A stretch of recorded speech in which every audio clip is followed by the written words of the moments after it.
The following story has been brought to you by StoriesToInspire.org. But I want to share with you one more example that I read in this amazing book from Rabbi Spiro.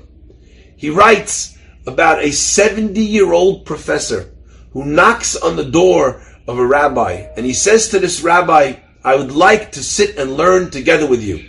"Really? What do you want to learn?" He says, "I'm a secular professor. I'm 70 years old. Me and my wife, we want to sit and learn. We want to know what it means to be Jewish. I really have no idea." He says, "Well, now at 70 years old, you're waking up, you're coming in?" He says, "Yeah, let me tell you. When I was a young boy, my parents brought me in from Russia. We came, and at the time, we didn't know anything. So she asked her family, where should I send my son? They sent me to a yeshiva. We were not religious. In Russia, they suffered. They didn't want anything to do with religion. Okay? So what happened? They came in. I went to the school. That night, I come home, I start talking about Shema, I'm talking about the Mishnah, I'm talking about all these things that we learned. And my mother is furious. She walks that next day, she walks into the school, she takes the kid by the hand, she says to the principal at the time, "I'm really sorry, I'm taking my son out." Why? I didn't know it was a religious school. There's a knock at the door that night. Who's there? The Panovich Rav Kahaneman. And he's trying to convince this woman, as she's sitting there with her son, that she shouldn't take her son out of this yeshiva.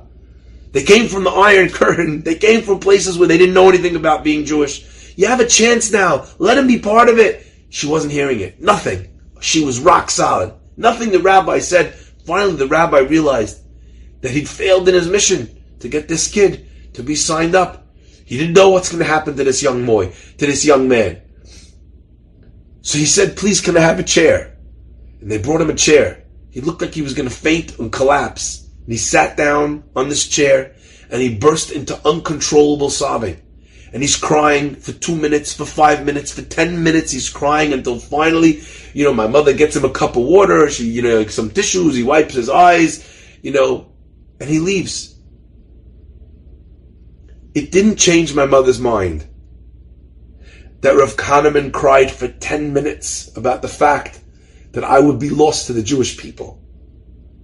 But it made such an impression on me that here I am at the age of 70 years old, knocking at your door, asking to be brought home.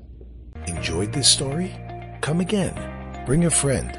StoriesToInspire.org